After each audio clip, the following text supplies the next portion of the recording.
3 cases each. 1 is enough to blow your fire. 6 cases will blow out the whole field. That means you don't think all the trucks will make it. One of us is a backup. We want double and legal residence, or we don't drive.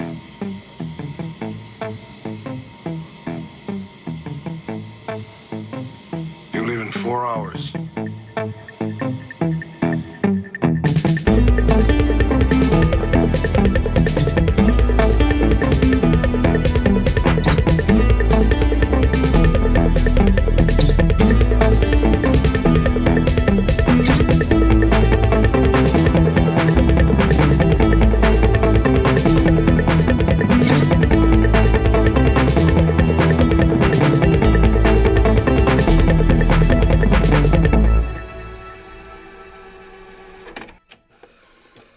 All right, I'll start now. I'm going to do a little clap just to make it easy to identify where I start. Yeah, cool. We're going. I do that too. And let's all clap together. That'll be great for Chris as he's editing. Welcome to Lost and Found and Rewound, a movie podcast that has been around so long that I just completed a full bizarre guitar gear cycle from acquiring an esoteric effects unit to using it on 2 albums, to using it successfully and unsuccessfully at shows, to ordering custom gear for it to be successfully used at shows, all thanks to the suggestions and remonstrations of my co-hosts. I'm Chris Lost. I'm Found Jim. And I'm Rick Rewound. I didn't come up with a title. Oh, you don't have a title today. Before we get started, I just wanted to share another behind the buttons moment I heard on Mark Maron's podcast, WTF. He was interviewing Will Oldham. Did you hear this episode, Rick? Have you listened to the Will Oldham? So he was interviewing Will Oldham, and Oldham was telling the story about how his friends were trying to get him to play guitar in their band. They would send him tapes and ask him to start contributing to the songs, but he wasn't sure what to do with them because he wasn't an active musician at the time. This is really early in his development. He was actually an actor and not a musician. Then Oldham reveals that the friends went on to be Slint, which seemed to go completely over Maron's head. And instead of asking questions, Maron said, "They are a heavy band," and then moved on to other questions. So Will Oldham could have been in Slint. We could have heard about it, but Mark Maron passed on it. Chris, what movie was Will Oldham in? Oh, yeah, we talked about this. Mate One. Yeah, right. Mate One. Yeah. I only know that because he said that in the Maron interview. All right. Anyway, we'll get to our guest. So I did it again, guys. I asked another guest to come on the show who could easily replace me as a host, which is, I got to stop doing that because at some point I'm going to be replaced here. But let's introduce our guest. He's a voracious consumer of the arts, particularly film. He is a deep fan of manga. Despite being 2 decades younger than our hosts, he shares a similar love for esoteric old films. He's nearly mentioned every film we've covered on this podcast, on his podcast. He is an accomplished deep-sea diver. He is both a host and producer of the popular podcast Tooth and Claw. It's a podcast focused on animal encounters and how humans can enjoy the joy of nature without being eaten by it. So please welcome to the show, Mike Lost Smith. Welcome, Mike. Oh, that was amazing. Jeff could learn a thing or two about how to introduce me from you. He usually, I don't want to say what, I won't repeat what he usually says about me, but nothing that glowing. Thank you for having me. Honestly, it's an honor. This is great. He does talk about you being a master diver, right? He does, and I'm not, but I let that one ride. Anything that makes me look cool, I'm just going to let happen, I guess, is my rule of thumb from now on. So I have to ask you, how was India? You just got back from India, right? Oh man, I'm the wrong Tooth and Claw host to be answering this question. It was amazing, obviously. It was really, really freaking cold. We were up in the Himalayas in what is ostensibly the winter months over there in northern India. We did some snow leopard hunting. Hunting's the wrong word. We don't want to hurt animals. That's exactly the antithesis of what our podcast is trying to accomplish. But we did. We saw a snow leopard. We saw a bunch of tigers when we went farther south, I should say, to Tadoba. I'm going to just pull the curtains a little bit back for what my role on the podcast. I literally am just Jeff likes to say the tech guy. That's what I am.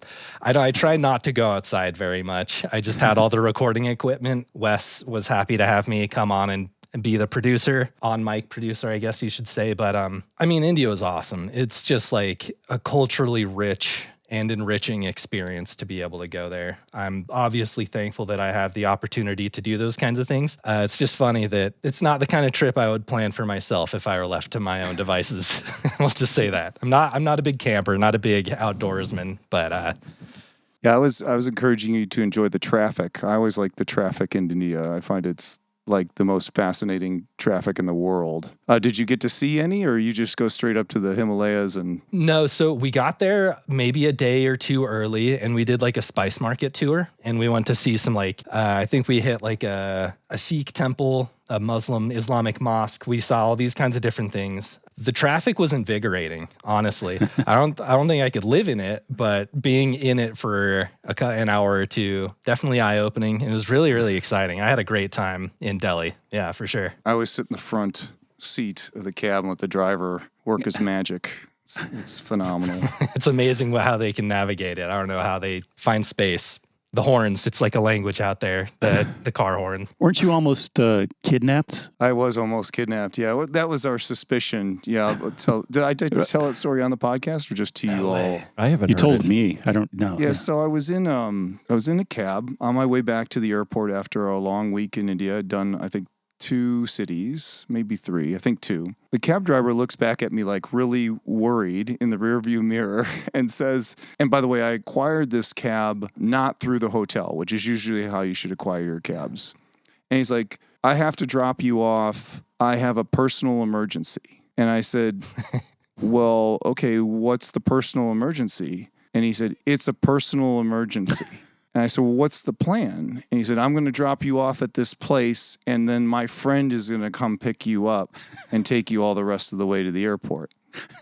And I've had friends have this happen to them. Basically, they drop you off, you get robbed, and then somebody comes and shows up and picks you up, and up you go. I don't think you get kidnapped, but you get robbed. I should have set that up. That I ruined your whole story. I can do this. It's like, Chris, don't you have a story about India?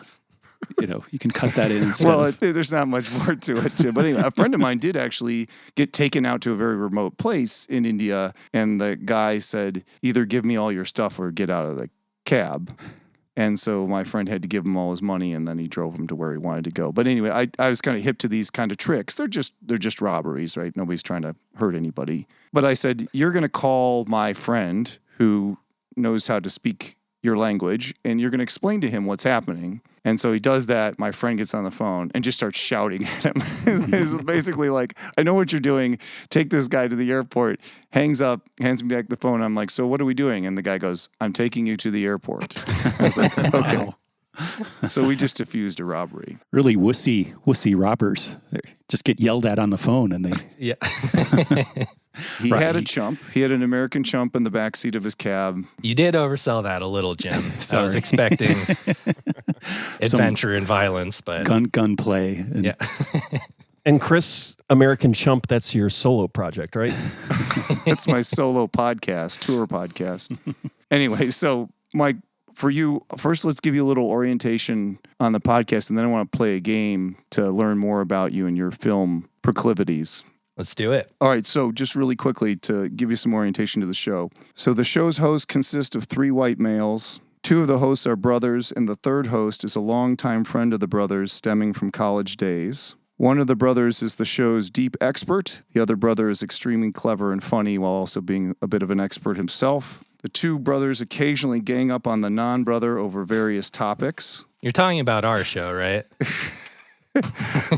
The non-brother is a host, producer, and editor of the show. In college, he majored in English creative writing. One of our hosts has hung out with Hillary Duff. And finally, one of our hosts has benched over 200 pounds, 300 pounds, in fact. Does any of that sound familiar to you? It all sounds familiar. The 200 to 300 bench, that does sound like something Jeff would eventually claim. Not quite the chutzpah to claim that amount of weight just yet. 200 is more familiar, the more familiar figure, a kind of legendary status now that he's able to bench 200 pounds. You're right, yeah. But no, that was a very accurate. Thank you. I did 305 once in college when I was listening to a lot of Van Halen. So, but it's been a while. It's been a while. That's no joke. Are you You're telling the truth? Uh-huh. What the heck? That's huge. 30 years ago. I mean, still, Yeah. that's no joke. I'll tell Jeff. You tell Jeff. Yeah, he'll never come on this show. Maybe we should just do a weightlifting podcast. Jeff and I. Oh, he'd love it. American Pump. The chump callback. Oh, genius, Rick. Genius. All right, let's play a game we play with all our guests. Lost, Found, or Rewound. I'm going to name movies. You should say lost, which means you don't like it. It's not worth a watch. Found means you've never seen it, but you're interested in seeing it. And then Rewound is, an all-time favorite. You like it, you watch it again. You good on those three? Lost, Found, Yeah. Rewound? I think I got it. I don't. Are we playing it too or just Mike? Just Mike. Okay. Oh, good. Okay. We're here to learn about Mike. I'll phone a friend if I'm wondering what I should answer, Rick. Okay. It's a running gag on the show that I introduce these age-old segments that we've never done before, and that's why Rick and Jim don't understand the rules. All right. All right, Midsommar. Ooh, that's actually a found for me. Ari Aster's a little bit of a blind spot for me, if I'm being completely honest. But found for sure. Want to check it. Okay, Pineapple Express. That's Rewound. It's real stupid, but I'm gonna say for sure Rewound. Right down my alley as far as comedic sensibility goes. The Parallax View. Let's go Rewound. Eating Raoul. Ooh, Lost. Lost. I mean, you didn't like it. Is that what that means? It's not that I didn't like it. It's that it's not gonna be on my rewatch list anytime soon. I'll say that. Got it. Okay. Buckaroo Banzai. That's what's the middle one? Lost, Found. Found. Okay. Yeah. The Batman. Most recent Batman. Oh, I really enjoyed the Batman. Pattinson's probably my favorite working actor going right now. I'm gonna go Rewound. Avatar: The Way of Water. Lost. Lost. Yeah. The Warriors. Rewound. For sure, Rewound. That's I'm thinking of the Warriors come out to play. Clink, clink. Yeah. Rewound. Exorcist 3. Oh my gosh, that's all time Rewound for me. Holy cow. Oh man. This might come up later because we're talking Friedkin today, but Yeah. Rewound to the nth degree. Great. George C. Scott crawling on the ceiling like a damn fool. Oh man. That was an old woman. I don't think it was George C. Scott. But he was in the shot. He was in the shot. Yeah, she Yeah. was over his head. Yeah. That's right. Destruction Babies. That's a found for me. I don't know. I'm not familiar with that one. It's super obscure. I just watched it. I was interested. You have an interest in a lot of Asian media, so I was wondering if you'd seen it. Interesting. Okay. Yeah. The Ballad of Cable Hogue. That's another found. What's Up, Doc? Dude, come on. That's Rewound. That's like a top 5 film for me all time. Wow. My gosh. That's great. Bogdanovich. Genius. You align with one of our hosts pretty solidly so far. Oh, interesting. Crank High Voltage. That's a guilty rewound. Is that a category? Guilty rewound. Yeah. Near Dark. Oh, I actually just watched this for the first time and quite liked it. I'm going to give it a soft rewound. I didn't love Soft it. Rewound. Yeah, I know it's kind of like on vogue to be like, actually, it's better than Lost Boys. I don't think so. Not quite, but it's good. Point Break.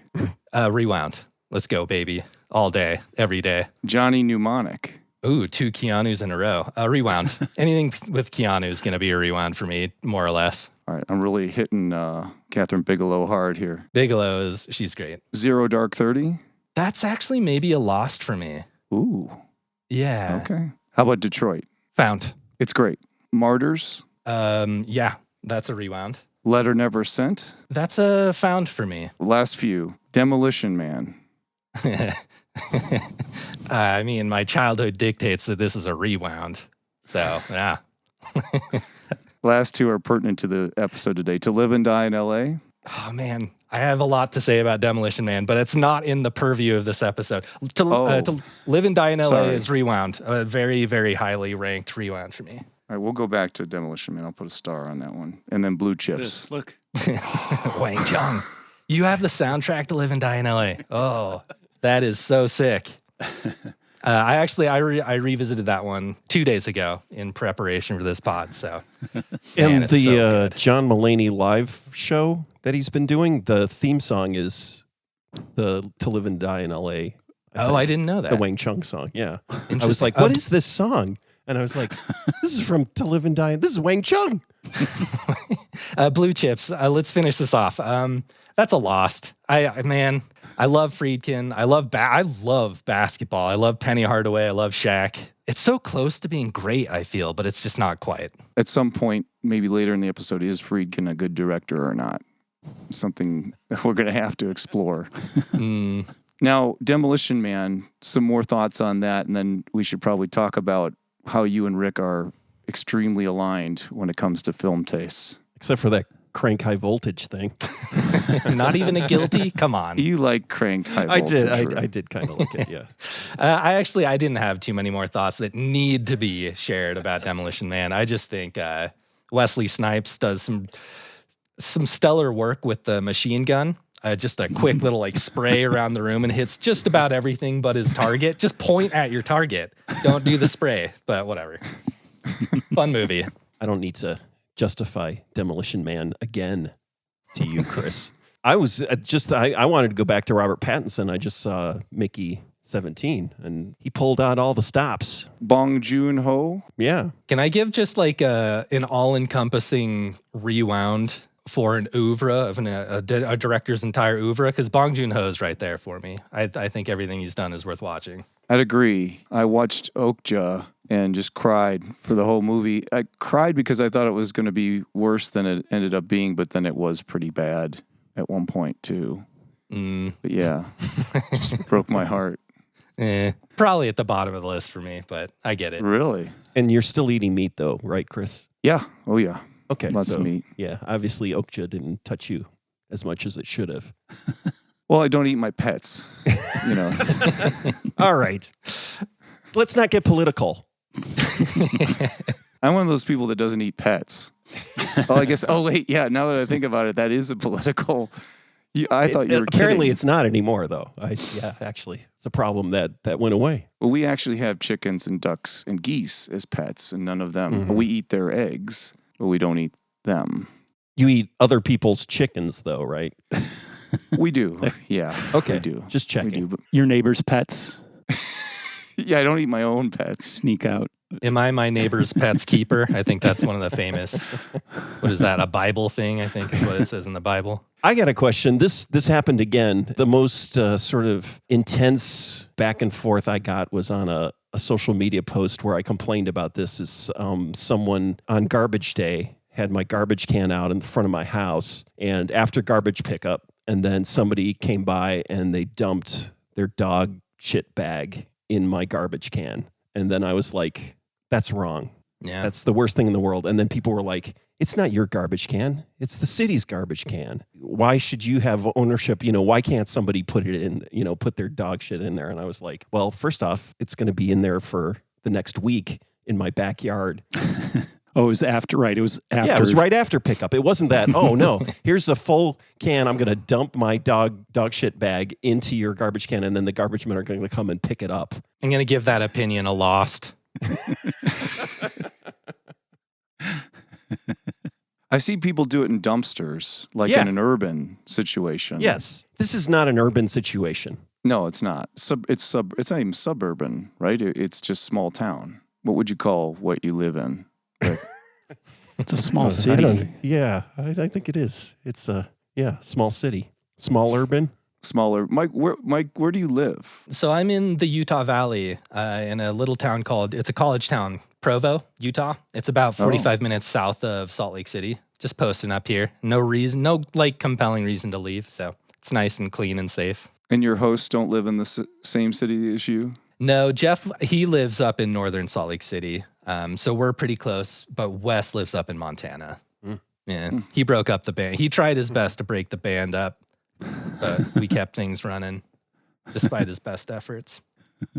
It makes editing harder when you've got to bring together all that audio. And I like to play up how difficult it is so they don't give me more responsibilities. I like to just let them think what I do is really, really difficult. Wow, that sounds familiar. What? I don't say what I do is difficult. Yeah, no. I just said it sounded familiar. Do you think you guys could do it in his place? Because that's the real question. Well, we have. Oh, See, Mike, Yeah, you just hung me out to dry, man. But yeah, like an hour and a half of gold was we just lost. gone. Yeah, yeah. It was basically like throwing money into the furnace. Despite having a pretty nice recording studio here, I obviously don't know how to use it. We've only come here like once every 2 years to do an episode. Normally we do it at Jim's house, or we do it at Rick's house sometimes. And then when we did it here last time, I kind of screwed up the audio a couple times, but I've done that. I've had my fair share of snafus. I left the echo effect on the whole time once, and I was like, what is wrong with the audio quality? I can't believe this. I blamed it on the room's acoustics. I don't think I ever really fessed up exactly how stupid my screw up was, but did it print or was it a real-time effect? when we first started, I had like a single mixer, like you'd see it kind of like a small venue, music venue, just wherever you'd want to go. We eventually replaced it with a Zoom handheld where like each track could be recorded individually, but through this mixer is just one track and everyone had an echo. Amazing work by me. Really, really incredible stuff. Karaoke podcasts. Yeah, like the reverb. Crank it. Yep. That's a good. We should do that. Do an episode of karaoke. Karaoke? Buy some karaoke machines and just record our tracks. Not to dwell on the garbage thing, but I'm right now. I can see right out my window. I'm watching my neighbor put all his recycling into his recycling bin because tonight's garbage pickup. Well, tomorrow is. So I'm sorry if I'm distracted. Well, you should run out there and throw some shit in it. Yeah. I should go talk to him. I should ask his opinion because he's a bigwig in our town. School board member, things like that. You could do like a roving reporter thing, like live on the spot on the podcast. That would be great. And not to dwell on it, even though I did spend a good amount of time, both times this has happened, going through my video camera, front house cam, trying to catch the person who did it.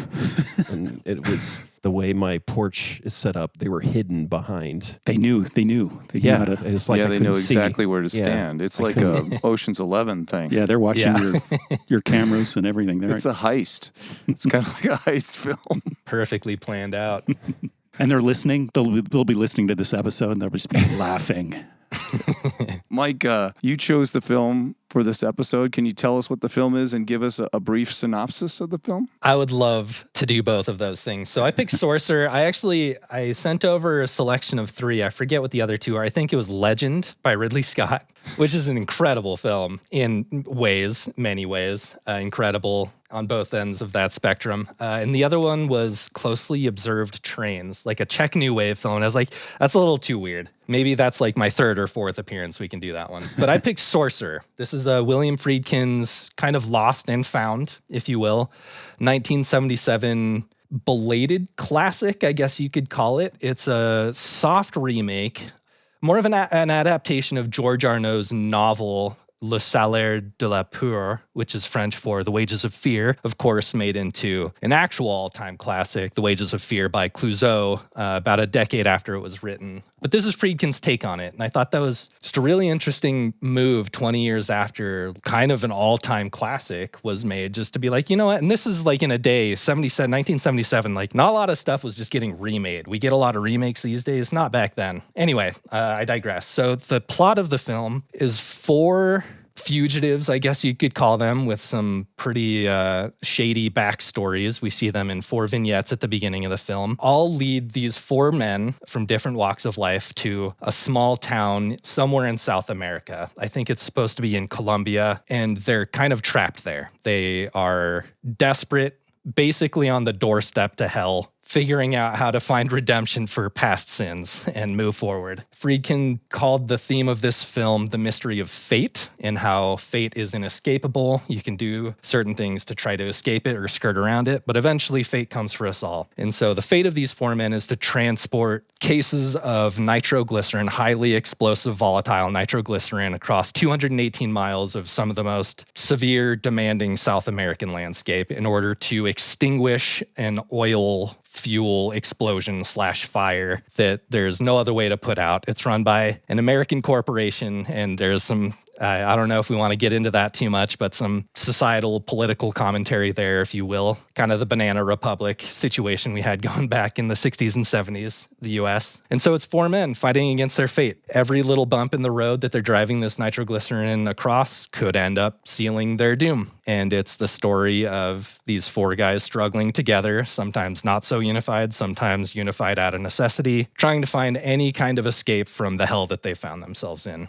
And I don't want to spoil the end. I don't know how we deal with spoilers on this show, but... You can say the end. So Roy Scheider, eventually, he makes it to the site on foot by himself with carrying a case of nitroglycerin and ends up, I guess you could say, escaping the fate briefly until the final shot of the film shows a couple of hitmen step out of the car because he, of course, was involved in a hit and theft of a mafioso's brother at a church back in Queens or somewhere in New York, and it's come time to pay his due. And the last shot is a couple of men who obviously have ill intent towards Roy Scheider, my guy, Roy Scheider. We don't see exactly what happens. You can infer pretty certainly that these two guys go in right after Roy Scheider's character, Scanlon, gets written a check for $40,000, thinking maybe he's finally found some kind of escape, some kind of redemption, but not so fast, Roy. Not so fast.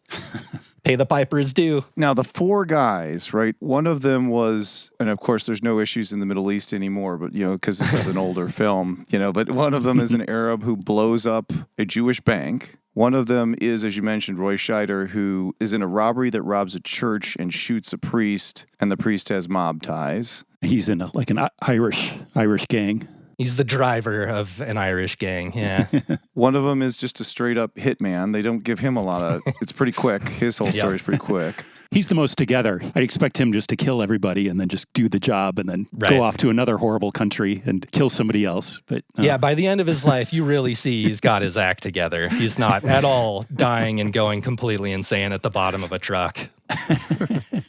And he actually kills a guy because he doesn't earn the driver's spot. He actually kills a guy to get the driver's spot. Right. Yeah. Knifes him. And then the fourth guy is a French businessman who screws over his in-law and then gets caught. He's going to jail and basically just flees the authorities to avoid shame, which is interesting. There's a guy on White Lotus this season who kind of has the same plot. He's talking about running away to Thailand or something to hide. I got to catch up on that. So this film was a flop. It was a huge flop, huge detriment to Friedkin's career. By the way, in the midst of having norovirus, which started on a 3-hour flight from Tampa to Chicago, which is a nightmare in and of itself, I was listening to the 19-hour Friedkin bio book, and it's called The Friedkin Connection, of course. Friedkin's a bit of a narcissist. And I also watched an interview with Friedkin, and what's the name of the director who directed Drive? Oh, Nicholas Winding Refn. I watched that interview too. That was great. Yeah. Kind of combative, but like in a friendly way. It's kind of awkward, but it's good. Yeah, I think they're buddies, but when they were giving each other shit, it was pretty mean. Yeah. I mean, Friedkin started going, You think Drive is a masterpiece? He's such a dick. Oh, I love him though. He's like, how much money? Just because it made more money than it cost? That was he was like really ripping on him. But Friedkin pointed to the fact that the lead characters were not likable people. Could have been the reason why the film was unsuccessful. Mike, do you have a theory of why the film was unsuccessful? Yeah. So I actually listened to his autobiography as well. At least the Sorcerer part. I listened to his early life and then just skipped ahead to the Sorcerer because that was kind of in the wheelhouse of what we're doing today. There was a star power question. I mean, as much as we presumably all love Roy Scheider, Bruno Kremer, Amidou, and Paco Rabanne, I think are the four main characters. Like, I only know those actors' names because I've been preparing for this pod. Roy Scheider maybe being the exception. He had like an amazing 70s, early 80s run. Originally, they had Steve McQueen cast as the lead. I don't know how that changes the film for the better or for the worse. It would have been really interesting change to see that happen. A couple other actors lined up. But I think the most important and most damning aspect of Sorcerer's release, Sorcerer being an odd title as well, kind of like don't really understand or get. Like, even after watching the movie, you're like, why? What happened there? But I mean, to me, it's very simple, and it is just because of the name. I think that's why it flopped.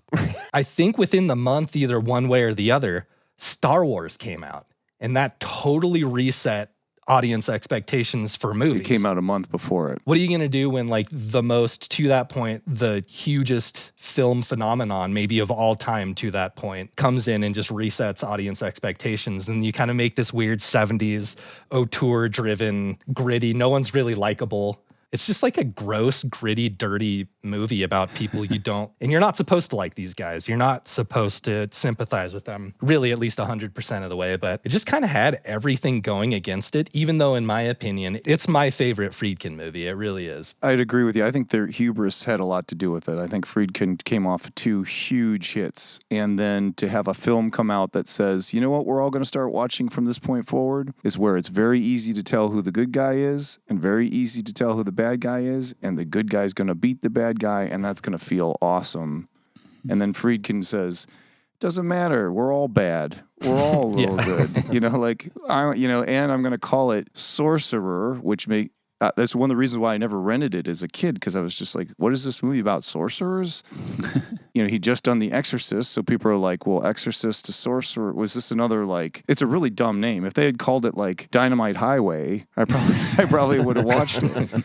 And if the cover was the picture of the truck on the bridge instead of just Roy Scheider with the weird word sorcerer above his head. So that's the thing, is the truck on the bridge. So I remember there were ads on TV for it.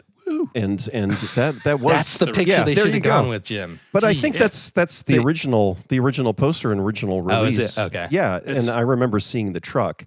Yeah. So the second truck is named Sorcerer. Apparently he was listening to Miles Davis' late 60s album called Sorcerer. Right. And it's like, dude, just name your freaking movie something that's easy to understand. Like, he did Story of Friedkin's Life, maybe is a little big for his britches. Made amazing movies, but we'll get into that, I'm sure. That's why I say hubris. He had made all his bones making these, like, bullish decisions. I think that only lasts so long, and then people are like, okay, man, great that you're an innovator, but now show us you're an artist. And I think people just weren't ready for him to just be so... You could feel the hubris on the screen. I do love this movie, but you can also feel sort of the cocksuredness of this filmmaker. And that's happened a lot, right? Like Michael Cimino. We were talking about that earlier. It's Deer Hunter, and then what? Yeah, the precursor to Heaven's Gate. Heaven's Gate. It's even Apocalypse Now. I mean, that's the thing, is people who didn't live through Apocalypse Now don't even understand that it was a flop too. I mean, everyone perceives it as, whatever, it won, at Cannes and everything like that. But originally when it came out, it was like in the line of all of these big 70s directors' failures. And so Friedkin got there first, he did his... Yeah, and it's I think the Star Wars thing might be right too. Is like the end of grown-up movies. It was like, okay, yeah, like we're they're like anti-heroes, whatever, like Taxi Driver. It's all that. Yeah. Is over. So, Jim, did you like this movie? Oh, yeah. Let's go, Jim. Yeah. Had you seen it before? Oh, yeah. Obviously, I've got the records. I'm trying to think about, I was holding up, this audio podcast. I've been holding up records. I have the Wang Chung To Live and Die in LA LP and the Sorcerer LP. These, I bought these sometime in the 90s. Yeah, I'm trying to think of when I saw Sorcerer for the first time, and if it was after I bought that record, or because I know I'd seen like Thief, this Tangerine Dream did Thief, and at some point I just started buying these Tangerine Dream soundtrack records, even if I hadn't seen the movie. So I can't remember if I think I'd seen the movie before, or if I'd seen Wages of Fear before. I know Rick had the Criterion DVD. That was later, when it came out. I remember you buying DVDs, and I have a feeling I got this record and I had not seen Sorcerer, and I was like, I have to watch this movie, the William Friedkin movie I've never seen, and just from the cover of the record. And so I think that's how it happened. But sometime in the 90s, I watched it for the first time. But yeah, it was great. I remember when you made this your pick, Mike, and I was initially trying to dissuade you from it because I know Friedkin has had some issues, or just is kind of an asshole. Sure. But then I was also, it's kind of a perfect pick. One is I definitely saw this movie in the video store that I used to go to, Showtime Video, in the town that we all grew up in, and didn't rent it. It was one of the ones that I was like always tempted to rent, but never did because of the title, and the cover did not have the truck on the front, unfortunately. But then also, what you may not know is there's a running through line in this podcast that Jim just buys a lot of Tangerine Dream soundtracks. Hell yeah, the fact Jim. that it has a Tangerine soundtrack. He doesn't listen to all of them, though, right, Jim? No, I do, but I just don't like Tangerine Dream. No, that was kind of the joke. It was like, oh, I'm not a Tangerine Dream fan, but I keep pulling out. I have all these Tangerine Dream records, but most of them are soundtrack records. Sure. I took them all out. You guys you're all Chicago guys, born and raised or just based? Yeah. Well, the suburbs, yeah. Sure. And that's Friedkin, right? Friedkin's a Chicago guy too. So I'm sure your guys' relationship to him is completely different than, I mean, a guy like me who's like a little too young to even connect in any meaningful way to while he was actively directing. At least in his prime. So I'd be curious to hear what his relationship around town is like.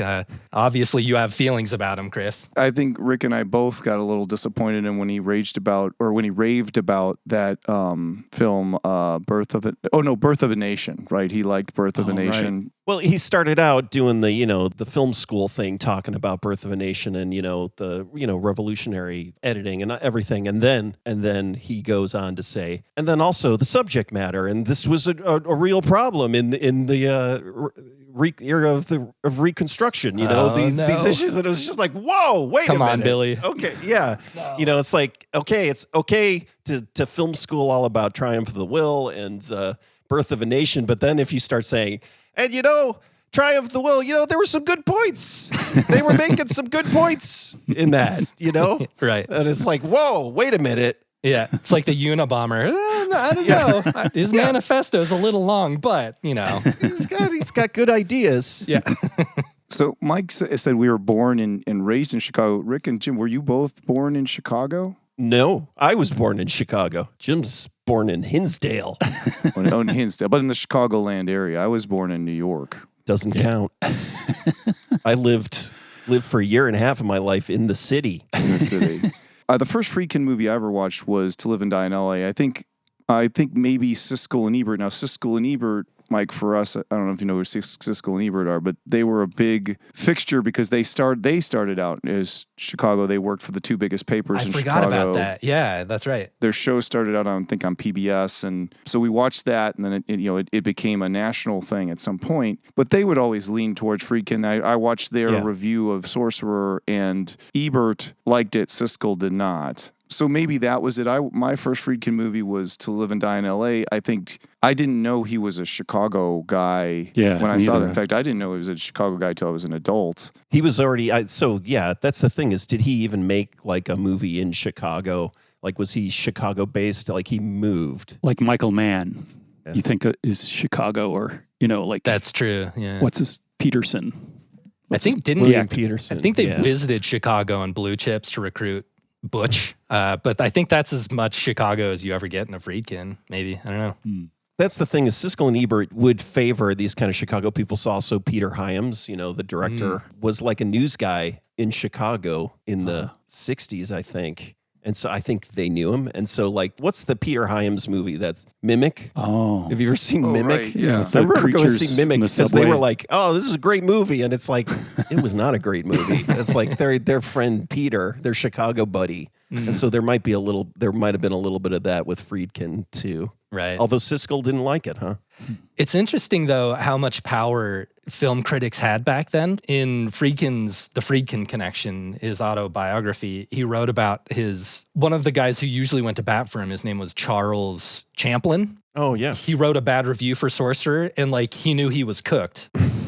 A bad review is kind of a death knell for a film back in those days because no one else really had any idea how to know if a movie was good or not. You had to trust. And Siskel and Ebert, they were like the most powerful guys in the industry, at least from what I read about those times. And it's a thumbs up from both of those guys, and your film was going to do business. It's really interesting how times were different. 77, they didn't have that power. I think they were on PBS in Chicago. Yeah, that was pretty early, yeah. they did review this. I think they started in 76. It was both LA and New York. Those two papers came in and just trashed Sorcerer. And I think that was the death knell for the movie. The budget was $22 million. The box office was less than $1 million in the original release and almost $10 million after a re-release in 2017. June 24th, 1977, when Sorcerer came out, Star Wars came out May 25th, 1977. So the month before Sorcerer came out. I think that was rough. But on Rotten Tomatoes, there's revisionist history. So critics give it 82%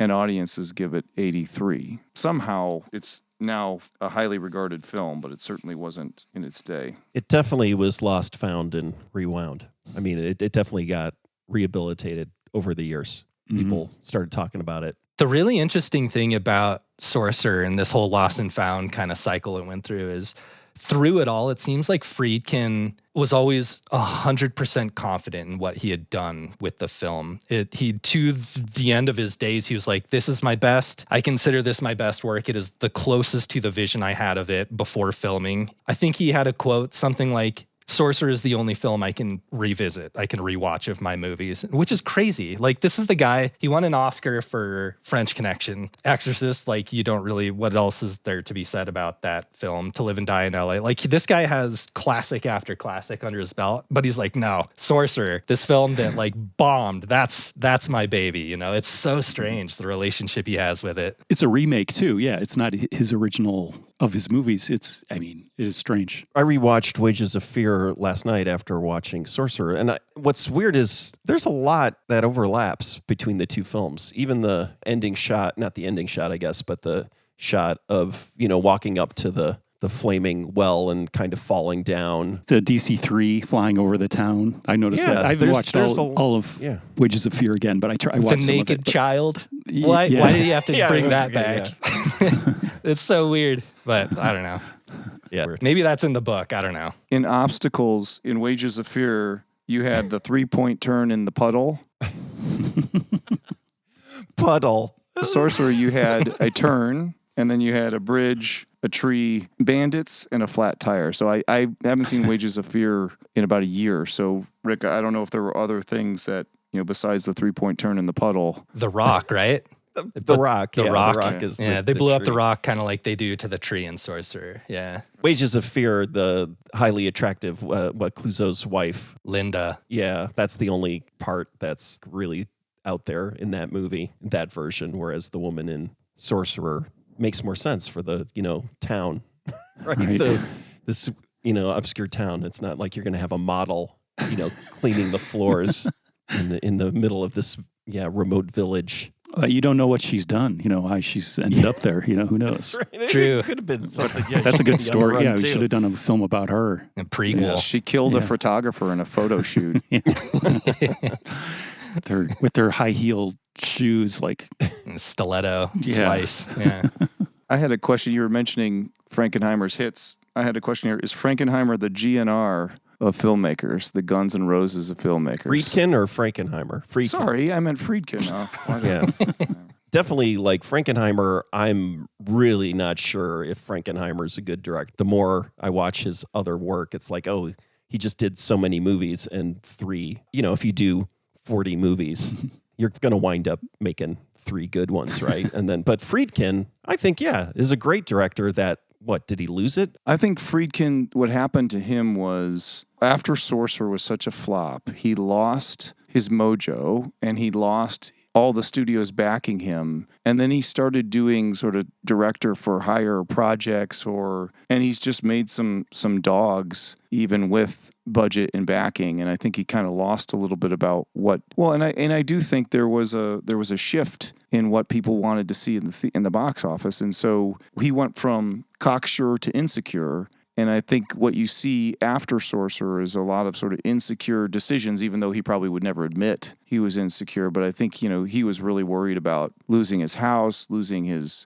means. He came from humble means. And when you come from, if you grow up poor and then you are suddenly successful and there's a threat of going back to being poor, that can really fuck with somebody's head. And I think I am speculating now. There's no interview that backs this up or anything, but in my speculation. And as I listened to that entire book and had him go through miss or near miss film after film, you kind of got the sense that it was just like, well, I was going to do this and they didn't let me do it for some reason, and then I was going to then this producer said they'd back me on this film, and it was all just kind of a hodgepodge of things. Whereas when Sorcerer came up as an idea, everybody was like, whatever you want to do, whatever budget you need. He just turned in 2 huge films. I think Exorcist made $100 million on a very modest budget. And I know French Connection was like, what was it, like 1.8 million or something? And then it won all those Oscars. I think it's just a really hard thing to recover from, being a wonder boy for 2 films in a row and then just being a pariah and trying to nurse your ego back to health after that. Like when you watch the movie Cruising, you've seen Cruising, I assume. Do you see that as a work? Because I'm actually really curious now, because I could see it both ways. Do you think that's the work of an insecure man? Because it is a strange movie. Maybe he wasn't at the top of his game as far as like making creative decisions, because I could totally see that now that you put it that way. I like that movie, but it's curious. Well, Pacino, really didn't like the film and said, we got to fix the film. And Friedkin was like, Al, we're not fixing the film. It works. You start to hear like the things that made him successful for those other films, being sure about certain things, make his other films weird. I think that when you lose a little confidence, you're not sure which thing to be confident about, which thing not to be confident about. And that's kind of what I got, was maybe he never felt insecure, but insecurity was fucking with him as he was trying to be the guy he always was and, staying true to his ideals. Like, I think you lose sight of what your ideals are when you kind of buy into fame and then you get bit in the ass by it. Sure, yeah. This pattern happened with all of these directors, or at least it happened with Bogdanovich too. But you could say it happened with Coppola. So all these guys lost it, or the world changed. It's going back to that Star Wars thing. We talked about Gloria, that movie, had all the pieces for like an 80s film. Like it could have been Demolition Man, right? I'm trying to think of it. Sure. It's not an 80s film, but you know what I mean? Like when all the films changed. Or let's say, what's the helicopter movie with Roy Scheider? Blue Thunder. Blue Thunder, right? It's like everything changed, and those kind of 80s movies and these directors weren't able to adapt to that change. Yeah, it was just the type of movies that could be hits. Yeah, it was just the end of grown-up movies. And so all these filmmakers who did these more complex grown-up movies, their way of filmmaking was no longer relevant. Kansas City. Food-wise, once only known as a barbecue town. But thanks to the Taco the Town podcast, everything has changed. Kansas City has rightfully taken its place as a taco paradise, smack dab in the middle of the USA. And all of these tacos belong to us on the Taco the Town podcast. My name is W. David Keith, certified tacoholic, and I live a very taco-centric lifestyle. On the Taco the Town podcast, we're tasting every taco in the town. We shine a light on all of the taco-rific tacos Kansas City has to offer, unearthing great taco memories, checking the latest stories in taco news, and interviewing actors, reporters, chefs, politicians, and musicians about their love for tacos. If you love tacos like I do, you're gonna love Taco the Town. Available wherever you get your taco podcasts. A proud member of the Lotus Pod Podcasting Network.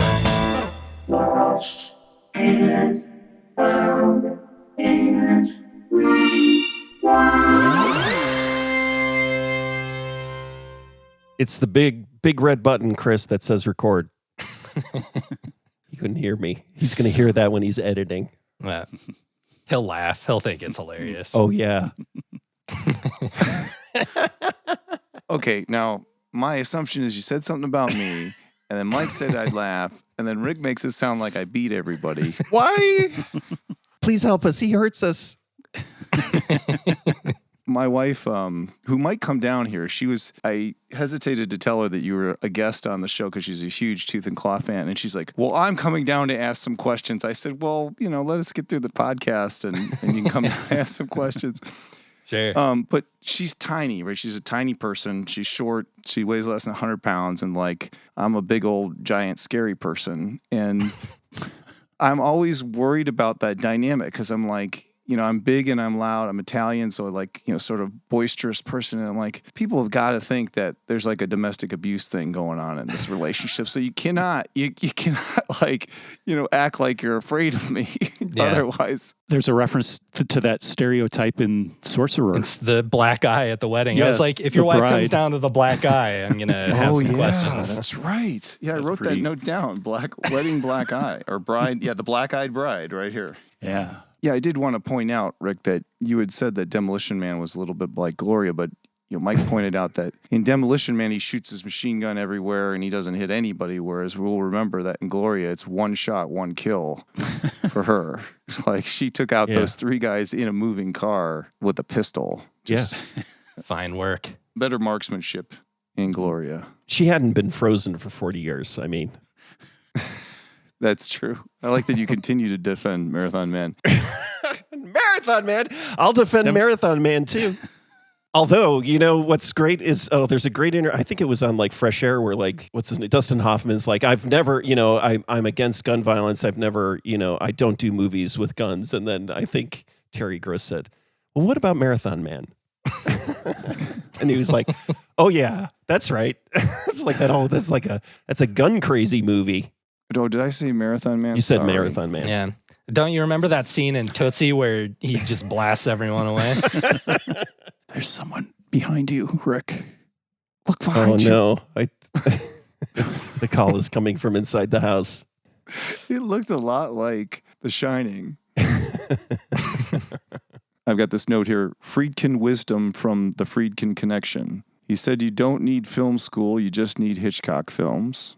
He said Frankenheimer was the most innovative TV director, Frankenheimer. So he did mention Frankenheimer by name and had a good amount of respect for him. TV director. So again, not to interrupt, but then, so that was one of the things I noticed this time watching Sorcerer is how much camera movement. And so it's definitely that sort of cinematography. And I look up the cinematographers, those people who did TV and then they moved into film and using zoom and panning and everything like that, the kind of classic 70s, moves. That's one thing about Sorcerer, at least at the beginning, how much the camera's moving around. It was pretty amazing. He definitely emphasizes cinematography. And then he also said Sonny Bono was a genius.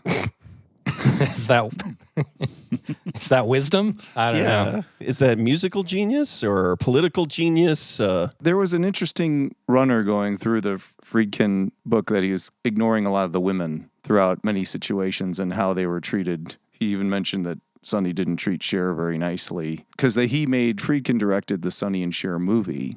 Right. Oh. And he said the whole time Cher was like, this is dumb, this is corny, we shouldn't be doing this. And they ignored her the whole time and the movie was a flop for all the reasons that Cher, and he said for all the reasons that Cher said it was going to be. So like the one time Friedkin gave women credit in his book was Cher. Cher really, he's like, that's why she went on to be super famous when she got away from Sonny. All he did was he just was in proximity to Phil Spector, not to glorify Phil Spector either, but Sonny just he was what's the flip side of Satisfaction? West Coast promotions man, like that song. That's what Sonny Bono was. He was Philez Records, Phil Spector's label. He was their promo guy, and he was just there, and he just watched everything Phil Spector did, and then he was like, oh, I can just hire these guys to the Wrecking Crew. I can write this song with the word babe in it because Bob Dylan had a song with the word babe in it, and Babe was popular. And Sonny Bono, I'm not anti-Sonny Bono, but all he is a promo guy who kind of saw the magic formula and then just did it. And that was the gist, I think, what Friedkin was saying is he was like a marketing.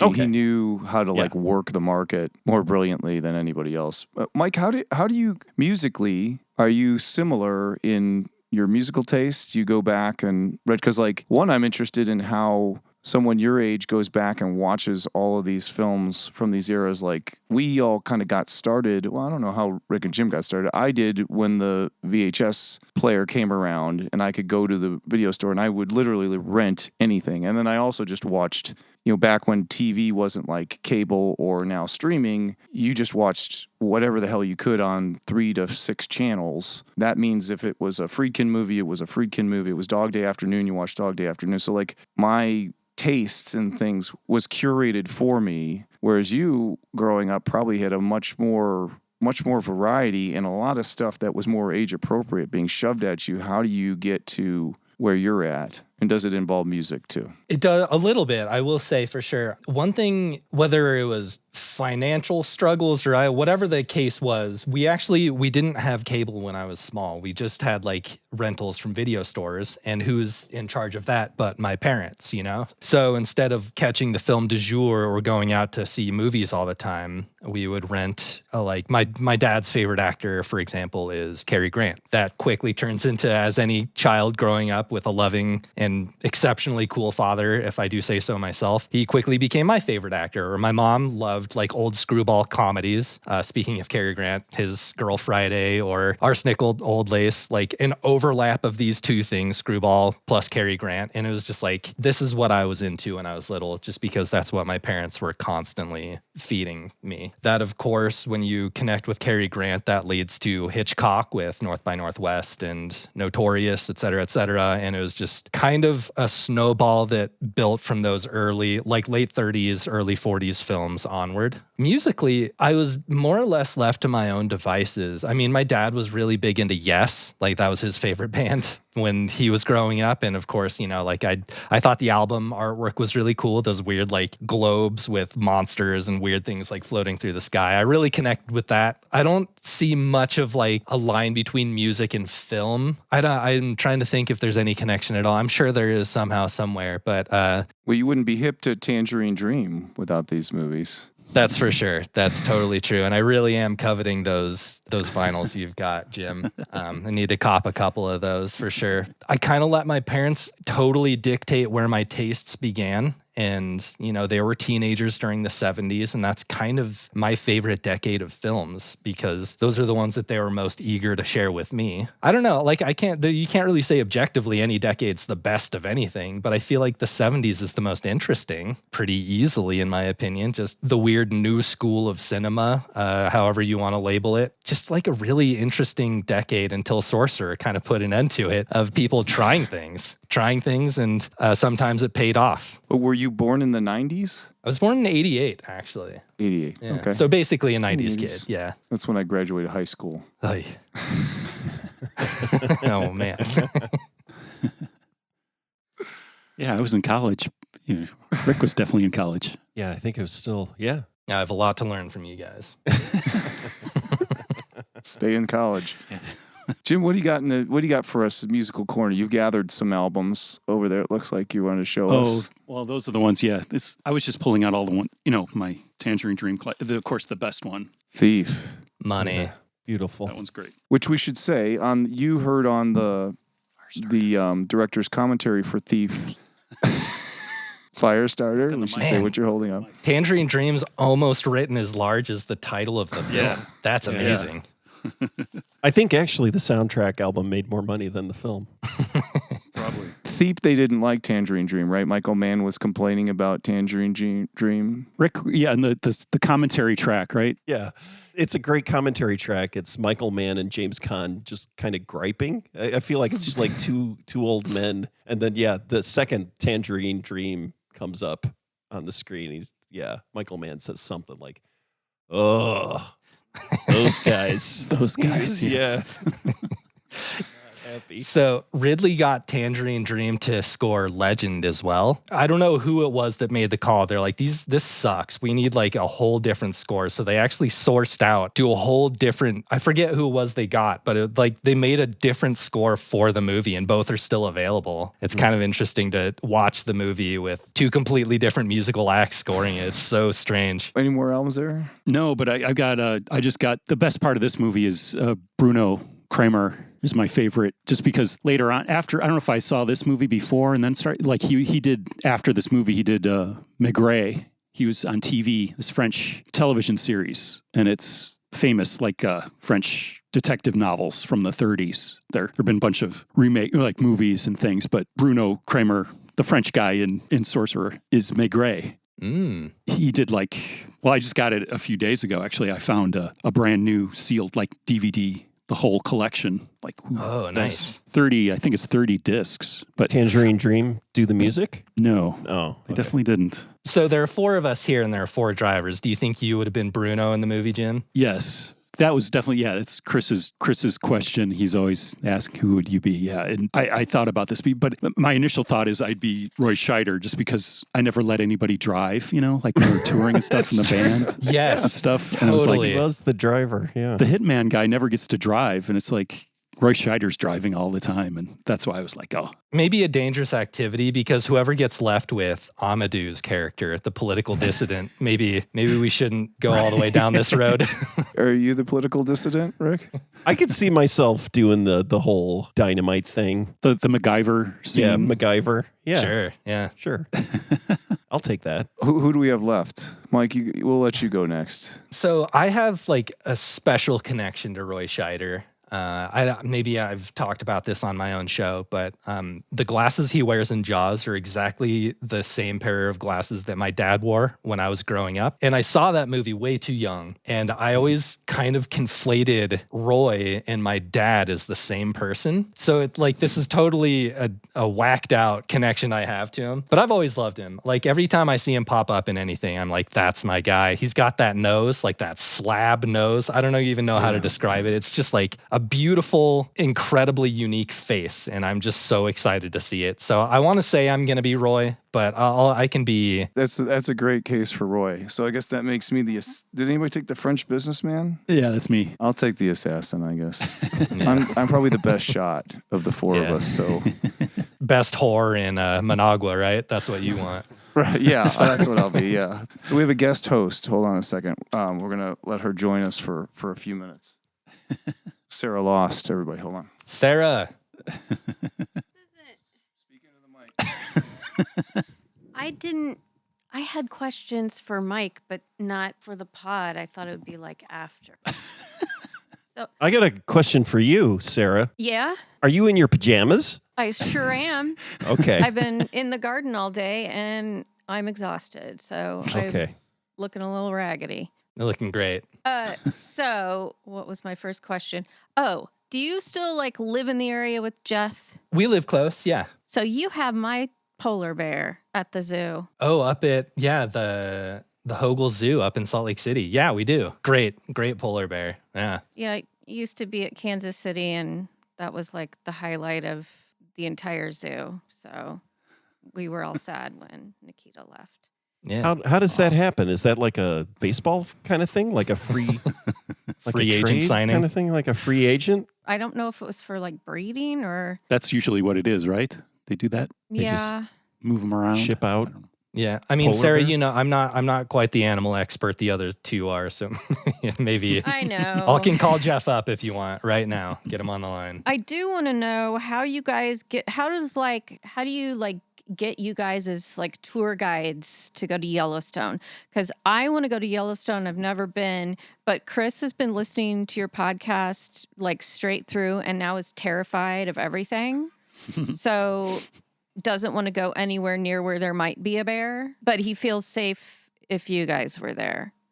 Oh man, I just want to stay in a car. same. I'd rather stay home if I'm being completely honest. I mean, that's his job. He goes on tours and shows people around. Usually, what he does is birding, but Yellowstone, he worked there for years and years as a human bear conflict specialist. I guess is what his title was. I don't know. I've never really myself tried to schedule a tour around that kind of that's not quite my thing. Well, I thought you might know how that all works. So sorry for Yeah. grilling you. No. And I also didn't expect this to be in the middle of the podcast. So We needed a break because things were getting a little heated. Chris is getting increasingly more scared of animals since Tooth and Claw. We went to Estes Park and I'm going the other way and I'm rooting for the animal attacks. People were getting too close to an elk, and I really wanted him to get him. And then we also, in Rocky Mountain National Park, went to go see these 2 bull moose and everyone was staying their proper distance. But this one old lady using a cane just kept getting closer and closer. And I just wanted him to flip her over. But then I found out that once you're down, they dance on your head. So that I would feel bad about. For legal purposes, I can't say that I agree with you that I want people to get attacked, but I mean, that is kind of what our show is built around. So, well, I just mean if they're getting up in their space, like what do you expect? Like, yep. I was rooting for the elk. He was just trying to bring his ladies down from the hills for the season, for rutting season, and all these people charged him. And sure, Chris is now scared of our dogs because he says they're getting food conditioned, and when dogs get when animals get food conditioned, that's a problem. And I keep trying to explain that it's not the same for domestic animals. Yeah, listen to Sarah on that one, Chris. All right, he can't hear me, but let him know that. Yeah, I've told him a million times. Yeah. But we are having a series of hawk attacks in my chicken yard, and since listening Whoa. to your show, I'm guessing it's a young male. They're the ones that do the dumb stuff, and this hawk is like chasing. Typically, it's adolescent males. You can tie that into human behavior as well. Yeah. Always trying to prove ourselves, you know? The mountain lions and all that, it's always like a young male. So I figured this hawk, this motherfucker who will not leave us alone, is a young male. Because I knew we had a nest, but... Oh, you want to know something interesting? A little thing about the movie we're talking about, Sorcerer. I don't know if you watched it with Chris at all. I did not. Is it scary? Because... It's a thrilling. I don't know. I wouldn't call it like a horror or a scary movie. No. But they actually used mountain lion sounds to kind of bolster up the sound of the trucks that they were driving in the movie. It's like lion and cougar roars that they would layer over the truck sounds. I thought that's really cool to me. That's something I'm going to have to bring up on our show. Oh, and then my last thing is I think I might have met Tonka. No way. If he was in Missouri in 1991, there was some dude that was carrying around at a restaurant a little baby chimp dressed up in a little outfit to sell like insurance. I mean, they were using him as some marketing gimmick. Yeah. And he loved me. And as we were passing by, he ran to me and we locked eyes and became soulmates. And then another man tried to interact with him and got punched in the face. So I really, I liked that. But then like after watching Chimp Crazy, I only could do the first episode. I couldn't get through the rest of it, but I saw pictures of him young and I was like, I'm not sure that wasn't who I interacted with. It's totally possible. Yeah. I don't know how many chimps are roaming around Kansas City in the 90s, but... All right, I'll get out of your way. I did not mean... This is like the second time I've interrupted. Jim, you're always just so sweet. Not that you aren't, Rick, but like... No, that's... Jim always just looks like he's being patient with me when I wander in. No problem. It's nice meeting you, Sarah. Nice meeting you. Rick, you don't have Simple Pleasures available, do you, just to send me out with? Simple Pleasures? The sourdough music. Oh, yeah. It soothes me. So that'll be my exit. Goodbye,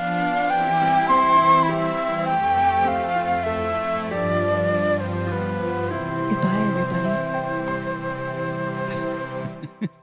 That was really nice. Yeah. I didn't know that was the name of that. Well, you must have told her at some point. Yeah, at some point. Yeah. It's been on my machine for 6 years. So, yeah. Simple Pleasures. Yeah, when I told Sarah Mike was going to be on the podcast today, she's like, how did you do that? Through Michael? I'm like, no. She's like, it's okay to tell me that you did it through Michael. I'm like, I would tell you if I did it through Michael. And then she was mad because I got to do an email exchange with Cindy. So she was extra jealous of that. She's the best. Oh, that was another aspect of our podcast, is that Rick and Jim's mom hasn't been on, right? But she's kind of a fixture because we watch a lot of the movies in her house. And so she's like an ever-present, the brother's mom is an ever-present influence on what we do. What was the most memorable reaction you ever got out of her watching a movie? She doesn't watch the movies with us, though. That's the thing. Okay. But, yeah, maybe we should start doing that. Yeah. She could, I'd love I to don't hear know. a reaction to like The Host or something. Yeah. Yeah. That'd be awesome. I do tell the story, right? She said at some point, you should take me to this movie because I had to sit through all those awful movies like Cat from Outer Space and everything when you were Yeah, all kids. the I remember 70s Disney movies. Yeah. Just going to the LaGrange Theater and having to watch these brain-numbing Disney films. Apple Dumpling Gang. Apple Dumpling Game, gang. Yeah, she was just like, at some point, it was just like, oh, she's a very gracious, wonderful person, but it was like, came out once, where it was like, I had to sit through these terrible movies. Her eyes do light up when the Lito's Pizza shows up, though. That's right, yeah. There's a pizza fit. What's up? Sorry, we've got another interruption here. The Jaws one? Okay. Well, yes. Well, for all our listeners who are likely movie fans, you should listen to the Tooth and Claw episodes on Jaws. They go over the actual attacks that inspired the novel, that inspired the film. And, Mike, you're welcome for that bump in your listenership. You're going to see a huge spike. Grizzly Man. Oh yeah, and the Werner Herzog stuff, of course. So Mike is, I don't know if you guys, well, I don't think the Rick and Jim know this, but Mike has met Herzog, right? Didn't you drive him around or something? It was Wes. I'm so jealous, though. Yeah. But I thought it was at a film festival, so it was a bear thing that Wes got to drive him around. They do this thing where they go up to the Sundance Film Festival, just here 20 minutes away in Utah. For a long time, they just signed up to be drivers of celebrities and movie actors and actresses that came into town. And like Jeff got to drive Danny DeVito around. He drove Shia LaBeouf, I think, one year. That's kind of an interesting story that he has. I never wanted to do that. I don't want to meet my heroes. Like I would literally, I think, rather die than like drive Keanu Reeves around and ask one of those Chris Farley movies or questions like, hey, you remember Bill and Ted? Yeah, I do. That was funny. That was a funny movie, Keanu. And he'd be like, yeah. And then I'd probably like jump out of the car on the highway. It's a cool thing they did. I could never do that. Mortified. I guess meeting your heroes. Have you ever met one of your heroes, Rick? You've met some celebrities. Oh, Tim Kazurinsky. We talked about that. Keanu Reeves was at one of our shows. Yeah. We didn't meet him. Didn't meet him. He was probably there to see we were opening for another band, but I saw him up it was at the Whiskey in L.A. Talking about What's Up, Doc is, one of my biggest regrets is that, we played a show in Portland. Yeah. And Ryan O'Neal. Ryan O'Neal was there. And Ben Stiller. Ben Stiller. Yeah, because they were shooting Zero Effect. Oh, weird. I got paralyzed. Didn't go up and talk to Ryan O'Neal and tell him that I loved What's Up, Doc. I think Ryan O'Neal is one that maybe you could skip. Skip on exactly. meeting. Another problematic person. Yeah, he could have clocked me. Yeah, he was busy dancing with some like 20-year-old girls. Like ingenue. Yeah. I didn't realize. Did Ryan O'Neal have a bad streak or something? Is there a lot of substance stuff and some like dereliction of duty with his children? I don't know. It's all hearsay and rumor on my end. So domestic violence, I think. Right? I think so. Yeah, man. The gamut. A little bit of everything. Yeah, he was a boxer before a movie star. Maybe some like CTE kind of stuff going. I don't know. I guess I shouldn't diagnose anyone with anything. It's not fair. But the Wikipedia article is storied for Ryan O'Neal. I'll have to remember not to read it. He's really good in that movie, The Driver, though. He's great in The Driver. He's great in Paper Moon. Barry Lyndon. Barry Lyndon, man. Barry Lyndon, he was really good in that too, yeah. It's my favorite Kubrick, I think. That's a tough one to say, but I love it, man. I love it. I don't know what I would say my favorite Kubrick is. I guess I really like The Shining. Of course, yeah. Dr. Strangelove. 2001. There's some, I mean, how can you pick? I need to rewatch Dr. Strangelove now that I'm an adult. I think I watched it like when I was a teenager. And you have to watch Failsafe, the real, the serious. It's making fun of version. kind of Failsafe. You should watch Failsafe and then watch Dr. Strangelove after it. I'm trying to remember who directed Failsafe. Sidney Lumet. Sidney Lumet. Yeah. I'm trying to bring us back to Sorcerer. I think we all think it should be found. We all think it should be rewound. One thing I noticed this time watching it again was how kind of lame the suspension bridge was, how low it was. I realized, they realistically, they can't put it up like 20, 30 feet, 40 feet, but it's like right on the water, you know. It doesn't matter, you know. If the truck tips over, it's going to explode. That's not the idea, but it's very dramatic in that whole, but it's like 2 feet off the ground. I just started laughing when I was watching Sorcerer, and then I watched Wages of Fear, and then how much of both movies is people doing this. It's like Directing. like the gesture, the car gesture, and it's just like, oh man, Parallel parking or something. Someone helping it's almost like park. Like a gestural toxic masculinity.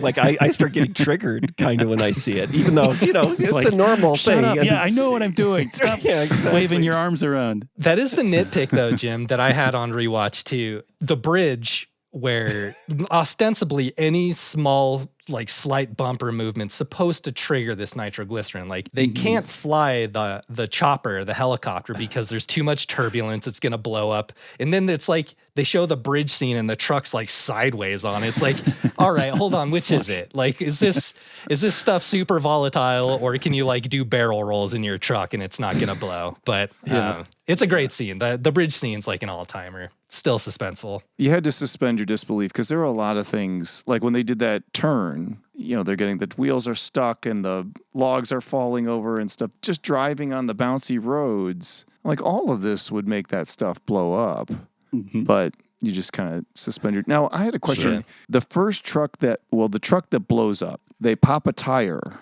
and it explodes. Did someone shoot the tire? Did the bandits shoot the tire? It's a good question. I hadn't considered or did that.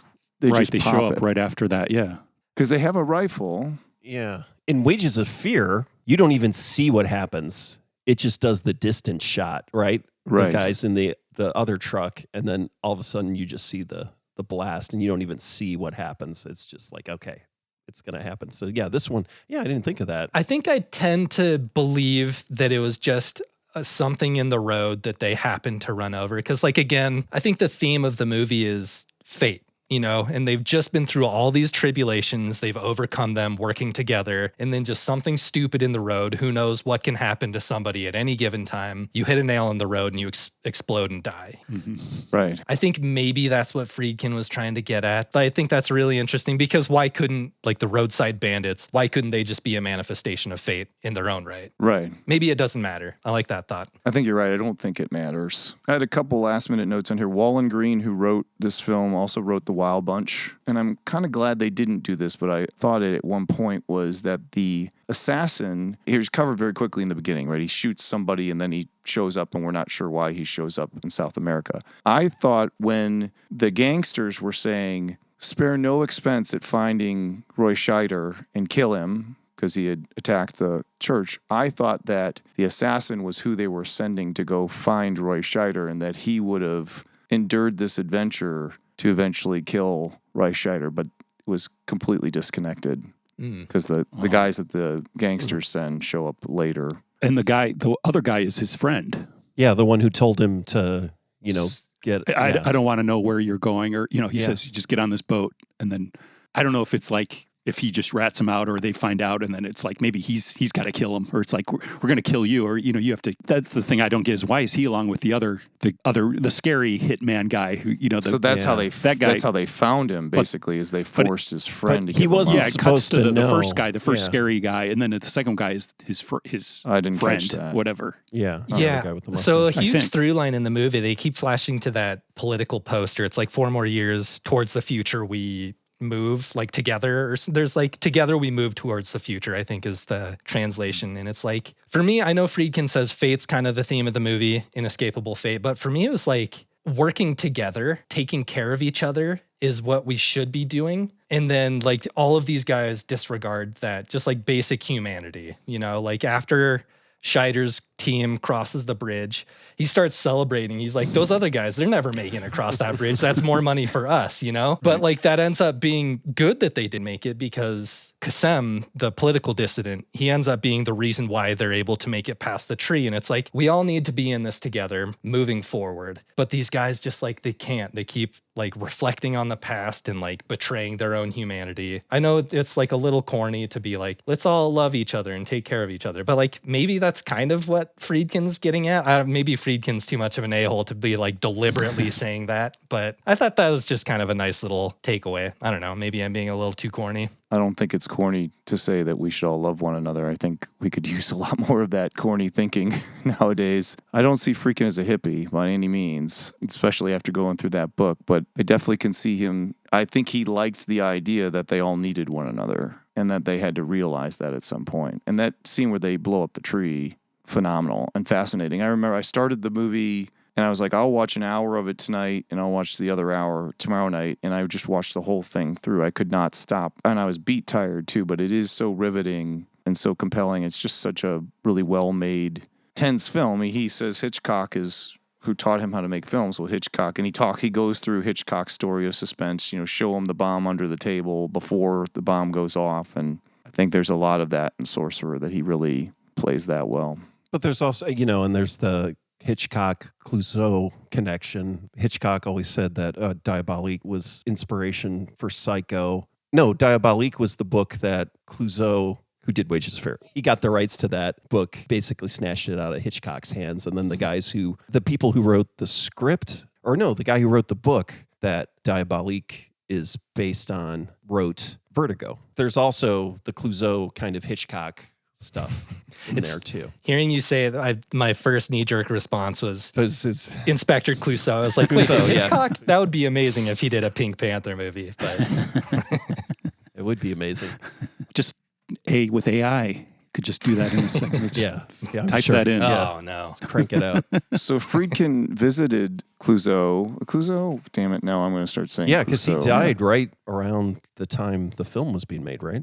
Right, and he visited him and asked, even though Clouseau didn't have the rights to the film anymore, Friedkin bought him from somebody else who had got him from, where is the guy's full name? It's Henri something. He got his permission to do the film and said that he was going to give him wanted to give him a percentage of the film. So this guy got a cut of a flop on his deathbed. Nice. But at least it was a nice sentiment. The whole financial flop thing is so interesting to me because I estimated $22 million, I think, for this film when all was said and done, which is like, back then it was a hefty amount. But now we have what's that new Russo brothers movie on Netflix that cost like $1 billion? It's like The Electric State. I don't even know if you guys have heard of it. It's like... I just talked about it this weekend. Somebody was, Yeah. Matt, the drummer, was talking about it. It's so weird. And no one really cares how much a film costs anymore. And back then it was like a major talking point. If something went over budget, we're like, Friedkin, $5 million over budget. A movie cost $1 billion? No, I think it was like $300 million or something. Oh, but okay. I guess they didn't do any marketing, so you can't really add that to that budget either. But still, how do you spend that much money on a movie and no one's even really heard of it? It's so strange. And speaking of Netflix, I started watching this morning my insomnia, and I woke up and started watching the 2024 French remake of Wages of Fear. I started watching it. I fell asleep. I'm going to have to watch all of it again. The connection was there's two brothers. There's a woman now driving or is a part of it, and it's in the Middle East. It was interesting. Well, they did that. It was called The Ice Road.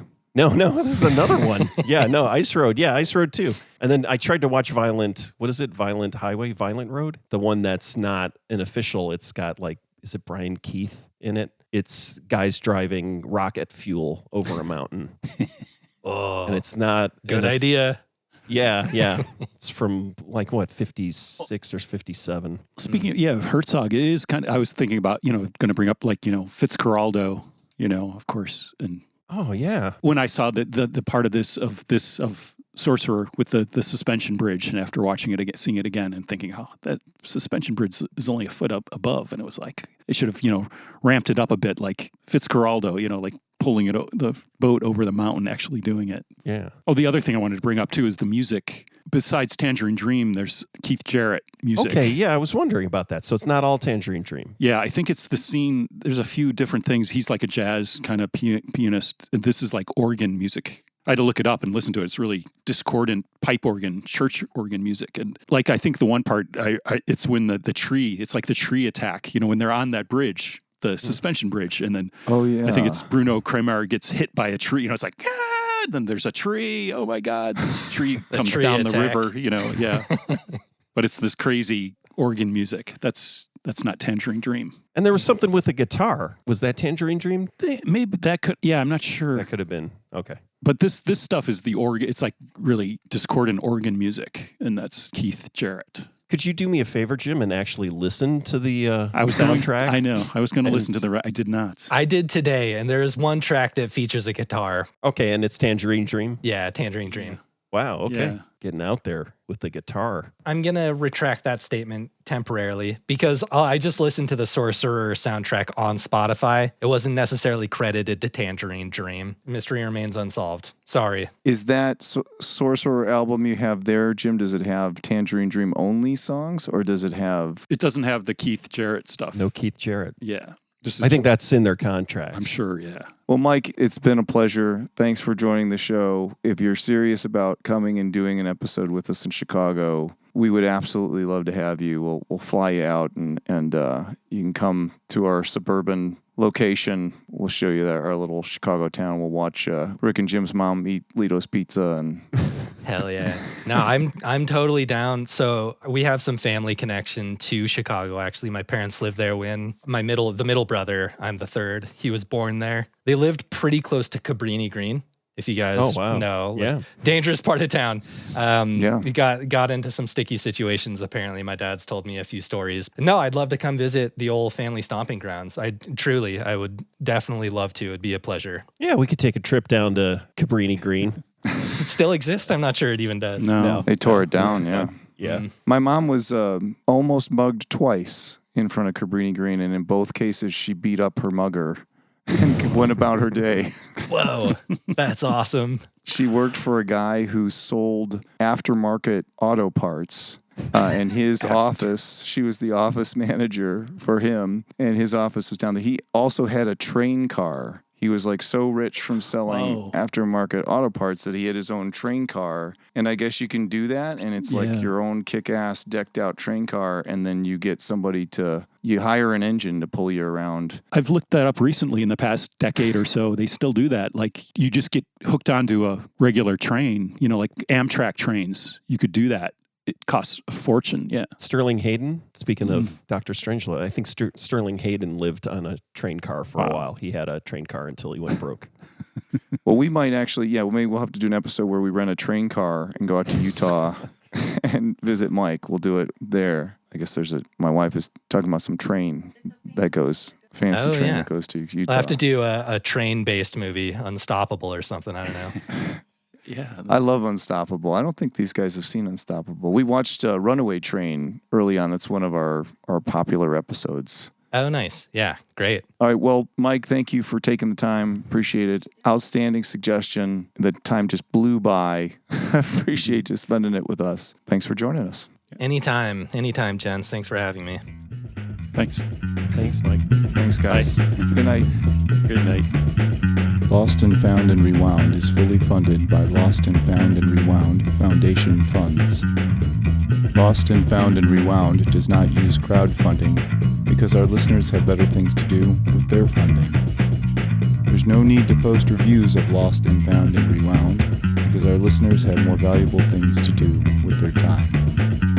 In all sincerity, thank you for listening to the show. We truly appreciate it.